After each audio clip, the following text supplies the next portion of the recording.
Chapter 1 Nightmare Begins. A frail looking young man with pale skin and dark circles under his eyes was sitting on a rusty bench across from the police station. He was cradling a cup of coffee in his hands, not the cheap synthetic type slum rats like him had access to, but the real deal. This cup of plant based coffee, usually available only to the higher rank citizens, had cost most of his savings. But on this particular day, Sonny decided to pamper himself.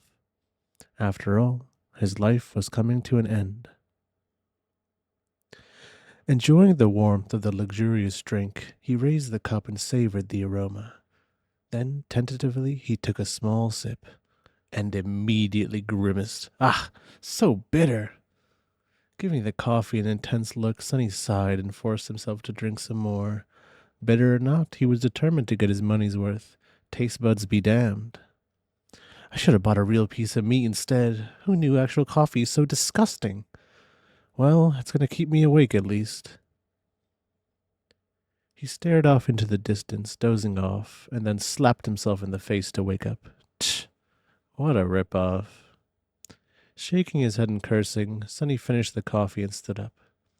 Rich people living in this part of the city were rushing past the small park on their way to work, staring at him with strange expressions. Looking haggard in his cheap clothes and from the lack of sleep, unhealthily thin and pale, Sonny was indeed out of his place here. Also, everyone seemed so tall. Watching them with a bit of envy, he tossed the cup into a garbage bin. I guess that's what 3 full meals a day would do to you. The cup missed the bin by a wide margin and fell on the ground. Sonny rolled his eyes in exasperation, walked over and picked it up before carefully putting it in the trash. Then, with a slight grin, he crossed the street and entered the police station. Inside, a tired-looking officer gave him a quick glance and frowned with obvious distaste. "Are you lost, boy?" Sonny looked around with curiosity, noticing reinforced armor plates on the walls and poorly hidden turret nests in the ceiling. The officer, too, looked scruffy and mean. At least police stations remain the same wherever you go. "Hey, I'm talking to you!" Sonny cleared his throat. No." Then he scratched the back of his head and added, As demanded by the 3rd Special Directive, I'm here to surrender myself as a carrier of the nightmare spell." The officer's expression instantly changed from irritated to wary. He looked at the young man once over again, this time with piercing intensity. "Are you sure you're infected? When did you start showing symptoms?" Sonny shrugged. A week ago?" The officer became visibly paler. "Shit." Then with a hurried motion, he pressed a button on his terminal and bellowed, "Attention! Code black in the lobby, I repeat, code black!" The nightmare spell first appeared in the world a few decades ago. Back then, the planet was just starting to recover from a series of devastating natural disasters and subsequent resource wars. At first, the emergence of a new disease caused millions of people to complain about constant fatigue and sleepiness did not attract a lot of attention. But when they started to fall into an unnatural slumber with no sign of waking up even days later, the governments finally panicked. Of course, by then, it was already too late. Not that an early response could have made any difference. When the infected started dying in their sleep, their dead bodies turning into monsters, no one was ready. Nightmare creatures quickly overwhelmed national militaries, plunging the world into complete chaos. No one knew what the spell was, what powers it possessed, and how to fight it. In the end, it was the awakened, those who survived the first trials of the spell and came back alive, who put a stop to its rampage. Armed with miraculous abilities earned in their nightmares, they restored peace and created a semblance of new order. Of course, it was only the first of the catastrophes brought upon by the spell. But as far as Sonny was concerned, none of it had anything to do with him.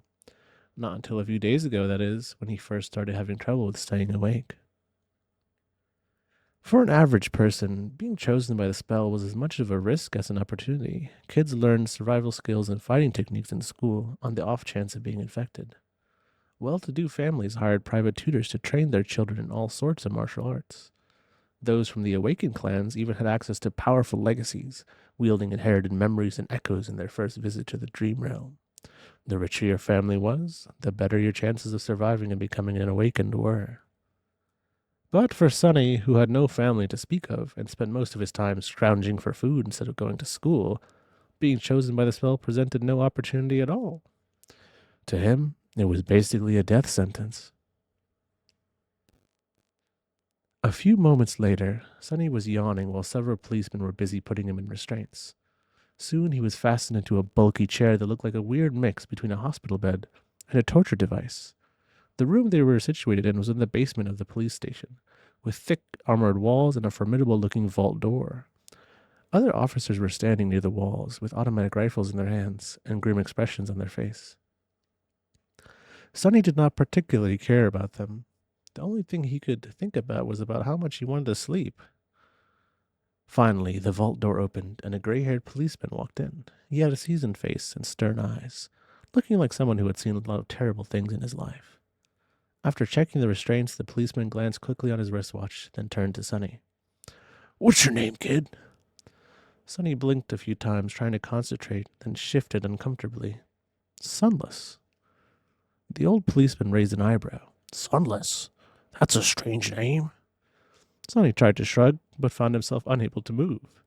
What's so strange about it? At least I have a name. Back in the outskirts, not everyone even gets one.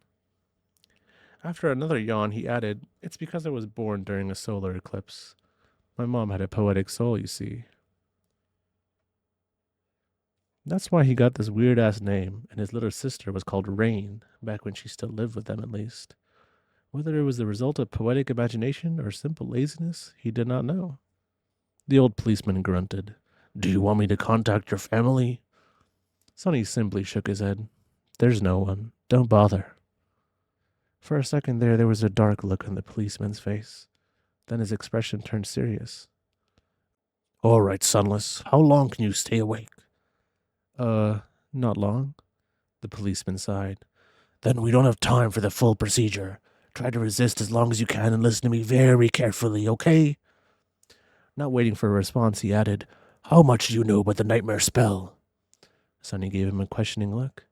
"As much as anyone, I guess. Who doesn't know about the spell?" "Not the fancy stuff you see in dramas and hear in the propaganda broadcasts. I mean, how much do you really know?" That was a hard question to answer. Don't I just go into the dream realm, kill a few monsters to complete the first nightmare, receive magic powers, and become an awakened? The old policeman shook his head. "Listen carefully. Once you fall asleep, you'll be transported inside your first nightmare. Nightmares are trials created by the spell. Once inside, you'll meet monsters. Sure, but you'll also meet people. Remember, they're not real. They're just illusions conjured up to test you." "How do you know?" The policeman just stared at him. I mean, no one understands what the spell is and how it works, right? So how do you know they're not real? "You might have to kill them, kid. So do yourself a favor and just think about them as illusions." "Oh." The old policeman waited for a second, then nodded and continued. "A lot of things about the first nightmare depend on luck. Generally, it shouldn't be overwhelmingly hard. The situation you're in, the tools you have at your disposal, and the creatures you have to defeat should be within the range of your abilities at least. After all, the spell sets up trials, not executions. You're a bit disadvantaged due to, well, your circumstances. But kids from the outskirts are tough. Don't give up on yourself just yet." Uh-huh. Sonny was getting more and more sleepy. It was becoming hard to follow the conversation. "About those magic powers you mentioned. You will indeed receive them if you survive until the end of the nightmare. What those powers will be exactly depends on your natural affinity, as well as what you do during the trial, but some of it will be at your disposal right from the start." The voice of the policeman sounded more and more distant. Sonny's eyelids were so heavy that he was struggling to keep his eyes open. "Remember, the first thing you must do inside the nightmare is check your attributes and your aspect. If you get a combat-based aspect, something like swordsman or archer, things will be easier. If it's reinforced by a physical attribute, then that's even better. Combat aspects are the most common, so the probability of receiving one is high." The armored room was becoming dimmer and dimmer. "If you're unlucky and your aspect has nothing to do with combat, don't despair. Sorcery and utility aspects are useful in their own ways. You just have to be smart about it. There are really all no useless aspects. Well, almost. So just do anything in your power to survive." If you do survive, you'll be halfway to becoming an awakened. But if you die, you'll open a gate for a nightmare creature to appear in the real world, which means that my colleagues and I will have to deal with it. So please, don't die, Sunless." Already half asleep, Sonny tried to feel a bit touched by the policeman's words. "Or at least, try not to die right away. The nearest awakened won't be able to get here for a few hours. So we'd really appreciate it if you don't make us fight that thing ourselves." What? With that last thought, Sonny finally slipped into a deep slumber. Everything became black, and then in the darkness, a faintly familiar voice rang. "Aspirant, welcome to the nightmare spell. Prepare for your first trial." Chapter 2, Slave Caravan. Sonny dreamt of a mountain. Jagged and lonesome, it dwarfed other peaks of the mountain chain, cutting the night sky with its sharp edges. A radiant moon bathed its slopes in the ghostly pale light. On one of the slopes, the remnants of an old road stubbornly clung to the rocks. Here and there, weathered paved stones could be seen through the snow. To the right side of the road, a sheer cliff face rose as an impregnable wall. To the left, a silent black sea of nothingness indicated an endless fall. Strong winds crashed into the mountain over and over again, screaming in powerless rage. Suddenly, the moon fell over the horizon. The sun rose from the west, streaked across the sky, and disappeared in the east.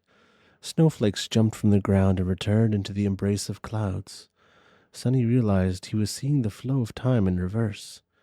In an instant, hundreds of years flew by. The snow retreated, bearing the old road.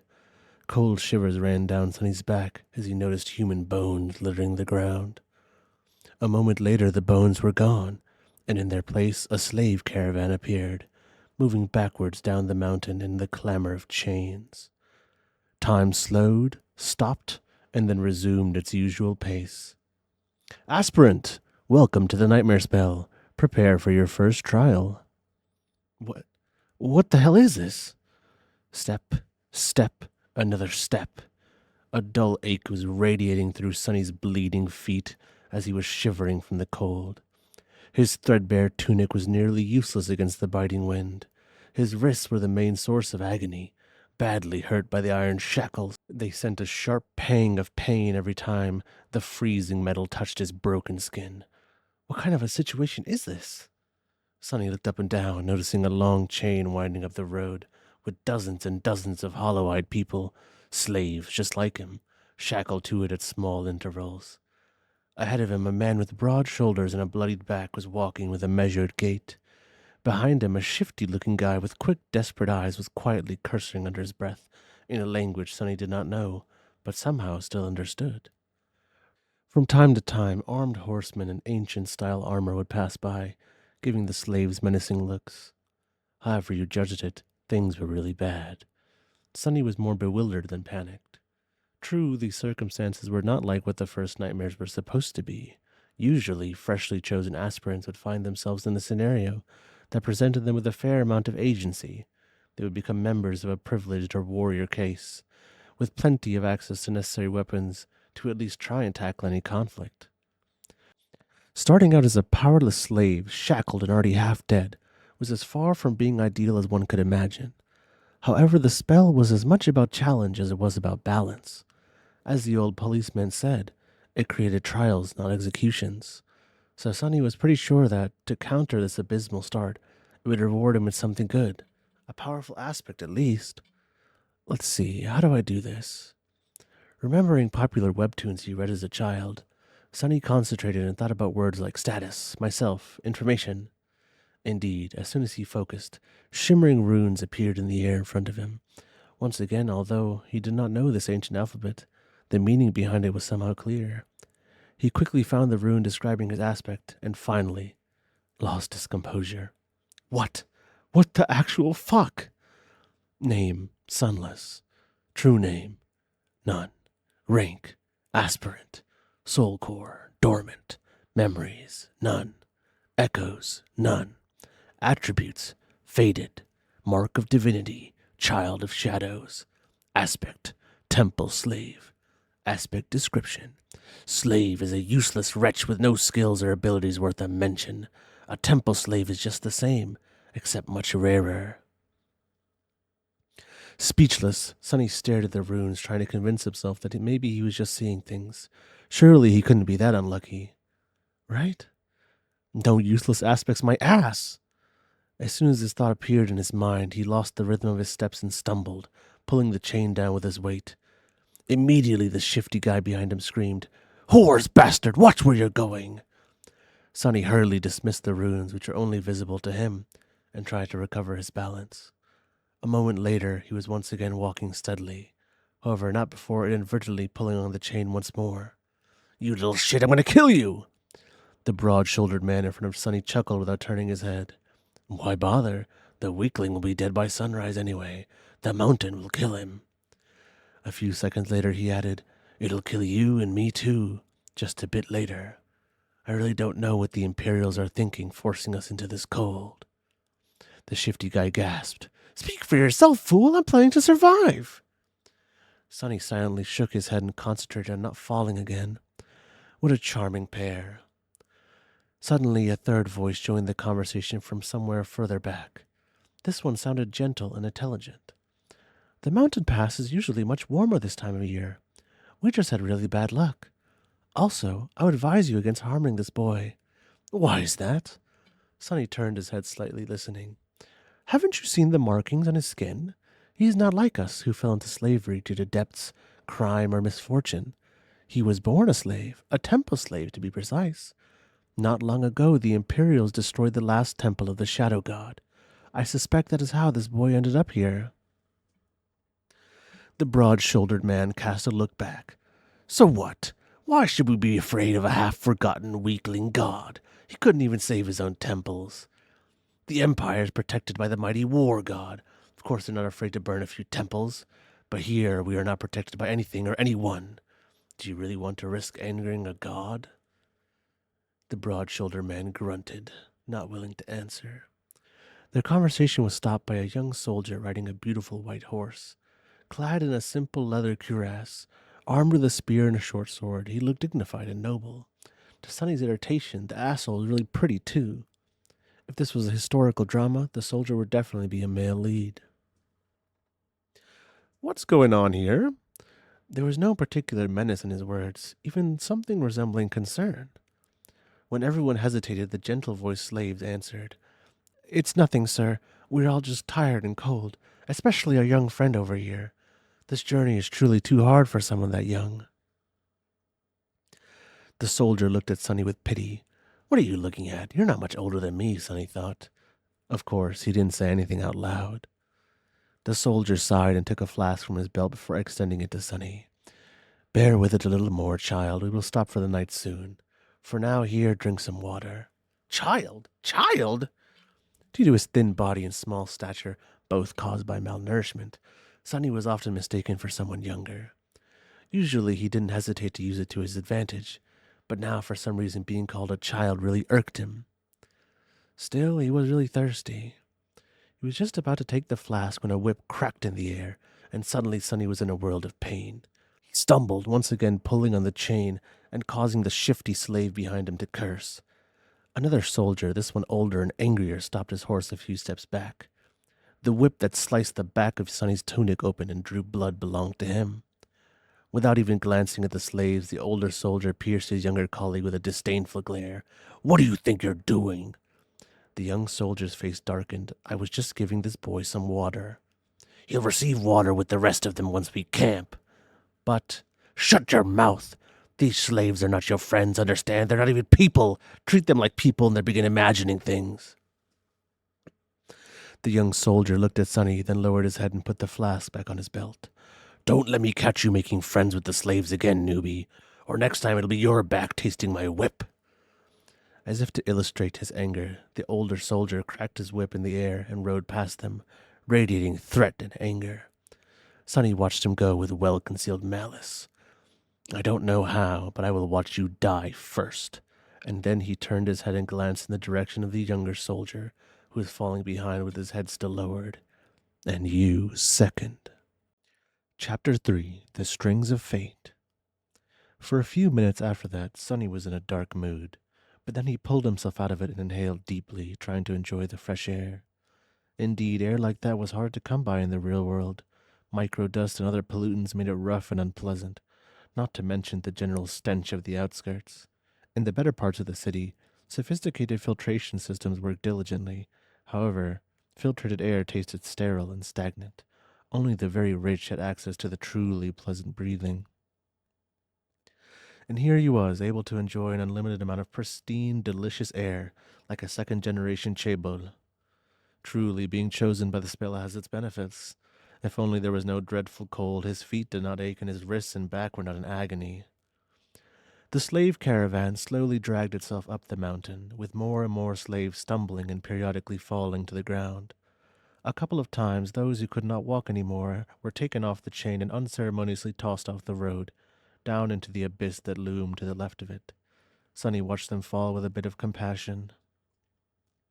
Poor fellows, rest in peace, you pitiful souls. All in all, he was in good spirits. It was a bit strange to feel good amidst this disaster of a nightmare, but thankfully Sonny had time to prepare himself for this eventuality. When the symptoms of the spell first appeared, he did not handle it well. Dying before you even turned 17 was not something one could easily cope with. But in the end, it only took Sonny several days to come to terms with it.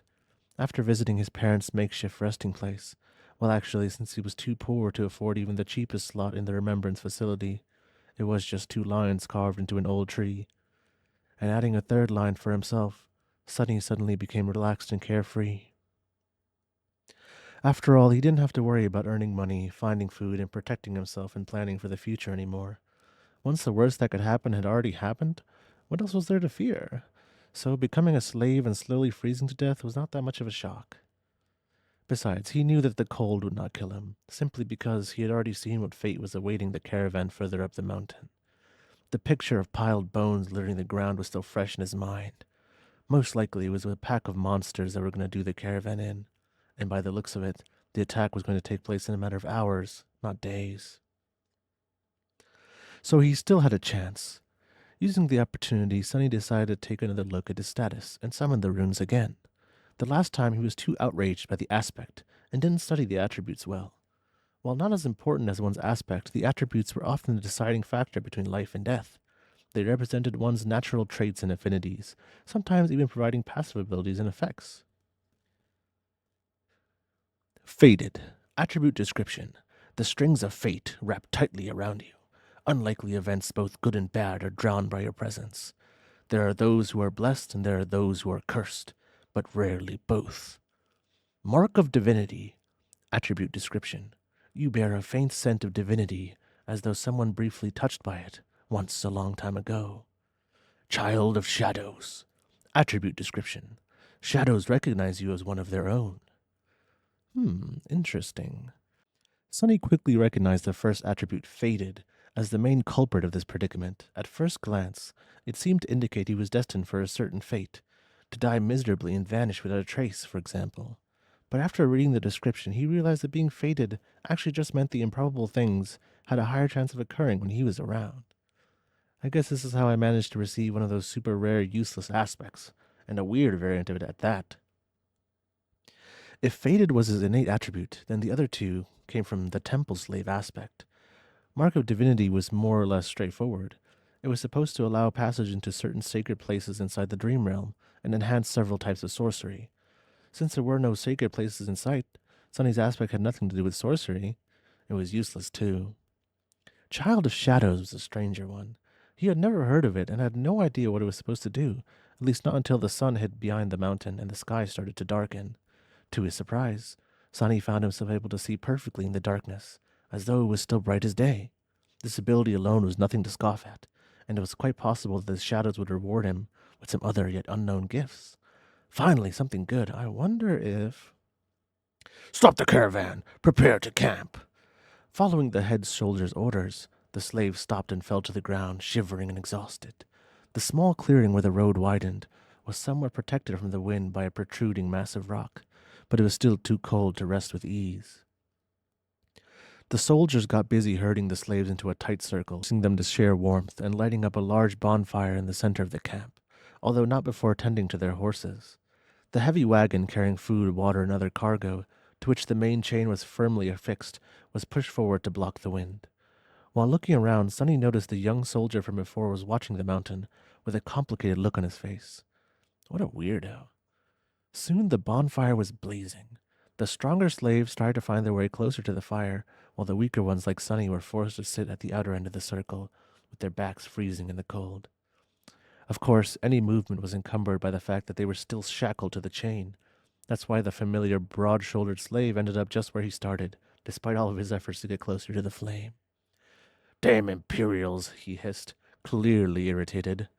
The soldiers walked among the slaves, giving them food and water. Sonny, just like everybody else, received a few sips of icy water and a small piece of rock-hard, moldy bread. Despite its unappetizing look, he forced himself to eat the whole thing, just to be left as hungry as he was before. By the looks of it, he wasn't the only one. The shifty slave that had been walking behind him looked around in anguish. "By all the gods that used to feed me better even in the dungeons!" Spat on the ground, desperate. "And most of us innocent men in the dungeon were there waiting to visit the gallows, too." A few steps away from them, where the paved road ended and sharp rocks began, a scattering of bright red berries were growing from the snow.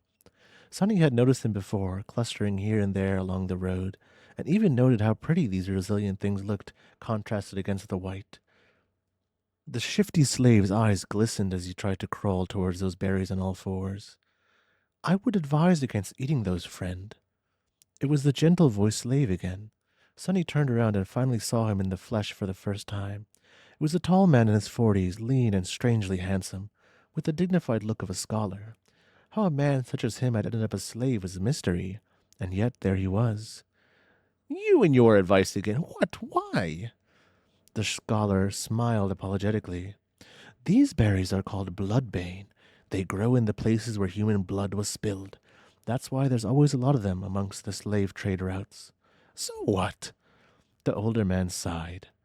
"Bloodbane is poisonous. A few berries might be enough to kill an adult man." "Curses!" The shifty slave flinched back and glared at the scholar. Sonny did not pay them a lot of attention, because while looking around, he finally recognized the site of the camp as a place where, in his vision at the start of a nightmare, the bones of the slaves were buried under the snow. And he was willing to bet that whatever it was that killed them all was going to happen soon. As if to answer his thoughts, a thundering noise rang from above, and in the next second, something massive came crashing from the sky. Chapter 4: Mountain King. Turning in the direction of the thundering noise, many slaves raised their heads, only to see rocks and heavy shards of ice raining on them from above. They instantly panicked, lurching away in a cacophony of screams. Shadows happily danced on black stones, as, entangled by the thick chain, those slaves fell to the ground and pulled others with them. Sonny was one of the few that remained upright, mostly because he was ready for something like this to happen. Calm and collected, he gazed at the night sky, his attribute-enhanced eyes piercing the darkness, and took one measured step back. In the next second, a piece of ice the size of a man's torso hit the ground right in front of him and exploded, showering everything around with sharp shards. Others weren't that quick. As ice and stone continued to rain, many were wounded, and a few even lost their lives. Agonizing wails filled the air. "On your feet, fools! Get to the wall!" The veteran soldier, the one who had whipped Sonny a few hours before, was shouting angrily, trying to get the slaves to move towards the relative safety of the mountain slope. However, before anyone could heed his command, something massive came crashing down, sending a tremor through the stones beneath their feet. It fell right between the caravan and the mountain wall, plunging everything into silence for a few seconds. At first, it looked like a lump of dirty snow, roughly round in shape and as tall as a mounted horseman. However, once the creature unfurled its long limbs and rose, it towered above the stone platform like a nightmarish omen of death. That thing must be at least 4 meters tall, Sonny thought, a bit stunned. The creature had 2 stumpy legs, an emaciated, hunched torso, and disproportionately long, multi-jointed hands. 2 of them each ending with a set of horrifying bone claws, and another two, these shorter, ending with almost human-like fingers. The thing that at first glance looked like dirty snow turned out to be its fur, yellowish gray and ragged, thick enough to stop arrows and swords. On its head, 5 milky white eyes regarded the slaves with insect-like indifference. Beneath them, a terrible maw crowding with razor-sharp teeth was half open, as though in anticipation. Viscous drool was running down the creature's chin and dripping into the snow. What unnerved Sonny the most, though, were the strange shapes endlessly moving, worm-like, under the creature's skin. He could see them clearly because, unfortunately, he was one of those unlucky souls closest to the monstrosity, getting a nauseating first-row view. Well, that is just too much, he thought, stupefied. As soon as Sonny finished that thought, all hell broke loose. The creature moved, slashing its claws in his general direction. But Sonny was one step ahead. Without wasting a single moment, he jumped sideways, as far as the chain allowed, conveniently placing the broad-shouldered slave between himself and the monster. His quick reaction saved his life, as those sharp claws, each as long as a sword, sliced through the broad-shouldered man a fraction of a second later and sent streams of blood flying through the air. Drenched in the hot liquid, Sonny hit the ground, and his fellow slave, now simply a corpse, fell on him from above. "Damn! Why are you so heavy?" Temporarily blinded, Sonny heard a chilling howl and felt an enormous shadow passing over him. Immediately after, a deafening chorus of screams filled the night. Not paying it any attention, he tried to roll the corpse to the side, but was stopped by a forceful lurch of the chain that twisted his wrists and filled his mind with white-hot pain. Disoriented, he felt himself being dragged a few steps, but then the chain suddenly slackened, and he was able to control his hands again. See, things could have been worse. Putting his palms against the dead man's chest, he pushed with all the strength he had. The heavy corpse stubbornly resisted all his attempts, but then finally fell sideways, setting Sonny free. However, he didn't get to celebrate this newly found freedom, as his blood suddenly turned to ice. Because at that moment, with his palms still pressed against the broad-shouldered slave's bleeding body, he clearly felt something wriggling under the dead man's skin. You just had to think about how things could get worse, right, you idiot? He thought, and then flinched back. Pushing the corpse with his legs, Sonny crawled as far away from it as he could, which was about 1.5 meters thanks to the ever-present chain. He quickly glanced around, noticing a mass of dancing shadows and the silhouette of the monster rampaging amidst the screaming slaves on the opposite end of the stone platform. Then he concentrated on the dead body, which was starting to convulse with growing violence. On the opposite side of the corpse, the shifty slave was looking at it with slackened jaw and a horrified expression on his face. Sonny waved to get his attention. "What are you staring at? Move away from it!" The shifty slave tried, but immediately fell down. The chain was twisted between the 3 of them, pinned down under by the broad-shouldered man's weight. Sonny clenched his teeth. Right under his eyes, the corpse was going through a nightmare-inducing metamorphosis. Strange bone growths pierced its skin, extending like spikes. The muscles bulged and wriggled, as though trying to change shape. The fingernails were turning into sharp claws. The face cracked and split, bearing open a twisted mouth with one too many rows of bloody needle-like fangs. This is not right. Sonny twitched, feeling a strong urge to empty his stomach. The chain! The scholarly slave was just a few steps behind the shifty one, pointing at his shackles with a face as pale as a ghost. The remark was far from helpful, but given the circumstances, his shock was understandable. Being shackled was bad enough, but being shackled to such a horror was truly unfair. But Sonny's conclusion that things weren't right did not come from self-pity. He just meant that this whole situation was literally not right. The spell, mysterious as it was, had its own set of rules. There were rules for what type of creatures could appear in any given nightmare, too. Nightmare creatures had their own hierarchy, from mindless beasts to monsters, followed by demons, devils, tyrants, terrors, and finally mythical titans, also known as calamities. The first nightmare was almost always populated by beasts and monsters, rarely with a demon mixed in. And Sunny had never ever heard about anything stronger than a single devil appearing in it. However, the creature had clearly just created a lesser version of itself, an ability that belonged exclusively to tyrants, the sovereigns of the nightmare spell, and those above them. What was this tyrant even doing in a first nightmare? How powerful was that damn fated attribute? But there was no time to ponder. Unfair or not, there was only one person who could save Sunny. Himself. The broad-shouldered man, what was left of him that was, slowly rose, his mouth producing strange clicking noises. Without giving him time to fully come to his senses, Sunny cursed and jumped forward, grabbing onto the length of the slackened chain. One arm of the monster, now fully equipped with 5 jagged claws, shot forward to meet him, but Sunny sidestepped it with one calculated movement. What saved his skin this time was not a quick reaction, but simple presence of mind. Sunny might not have learned any fancy combat techniques, since his childhood was spent on the streets instead of a school. But the streets, too, were a kind of teacher. He had spent his whole life fighting for survival, quite often literally. The experience allowed him to keep a cool head on his shoulders in the midst of any conflict. So, instead of freezing or being consumed by fear and doubt, Sunny just acted. Stepping close, he threw the chain around the monster soldiers and pulled, pinning its hands to its body.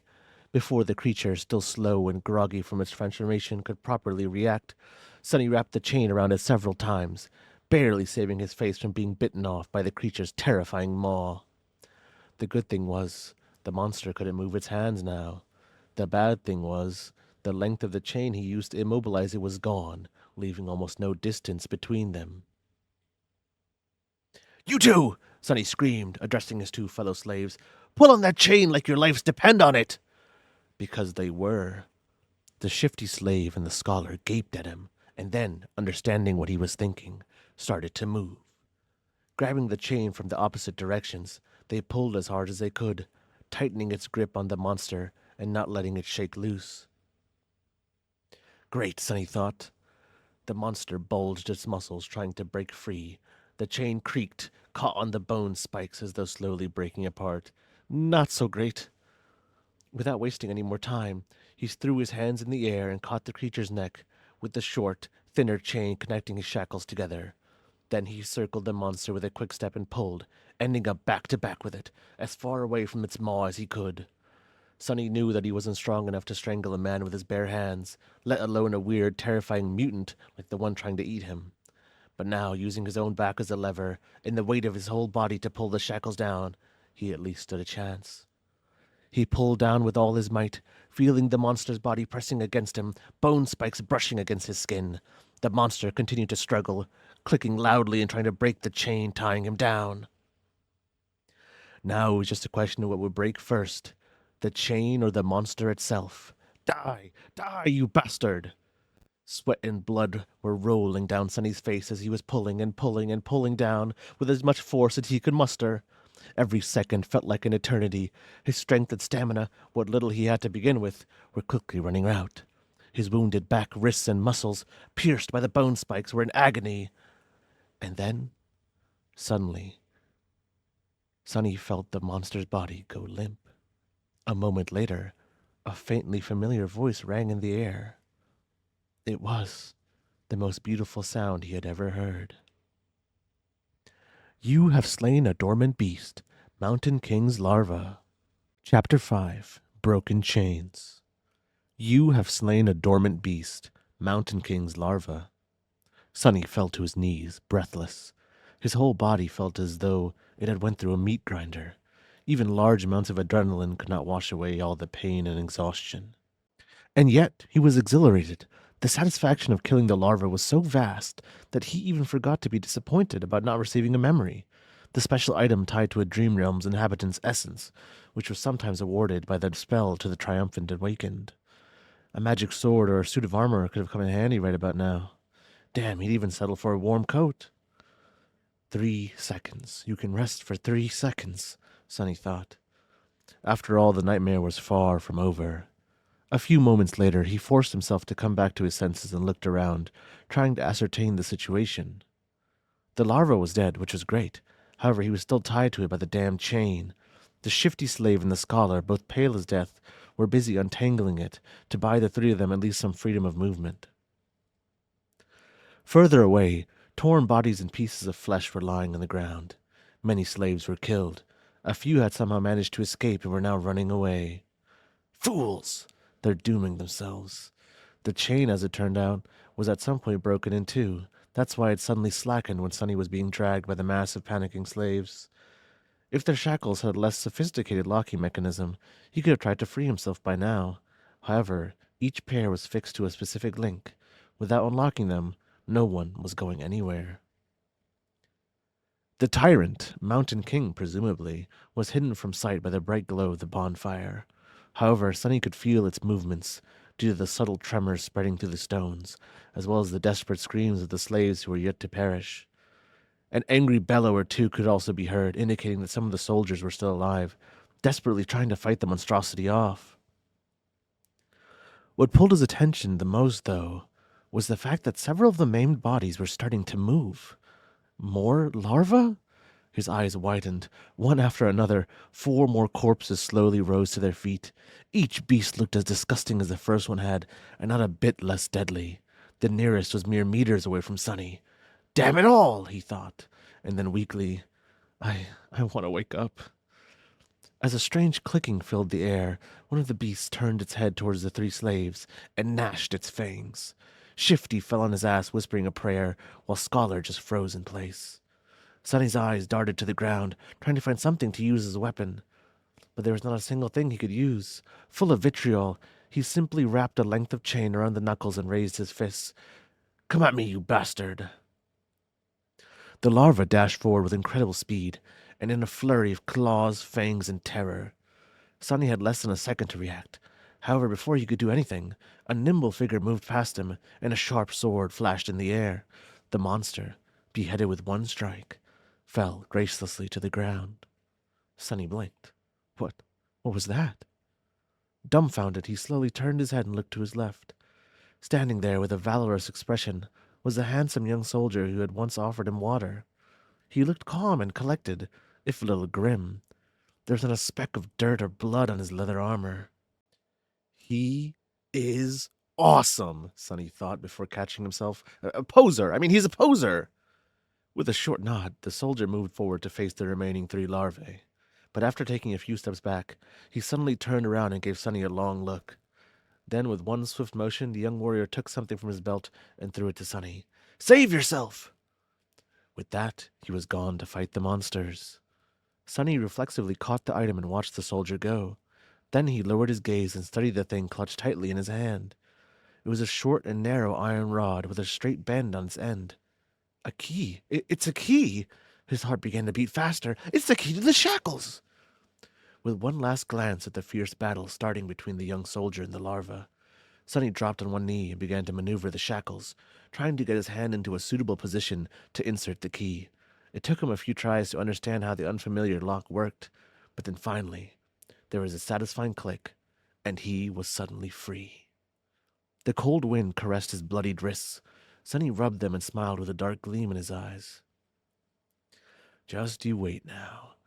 For a moment, visions of violence and revenge filled his head. Boy, over here! Shifty was waving his hands in the air trying to get his attention. Sonny briefly considered just leaving him to die, but then decided against it. After all, there was strength in numbers. Plus, despite Shifty's previous threats to kill him and overall unpleasantness, Sonny would have felt bad leaving a fellow slave in chains, especially since freeing him would not cost anything. He hurried over to the other 2 slaves and quickly unlocked their shackles. As soon as Shifty was free, he pushed Sonny away and did a little dance, laughing like a maniac.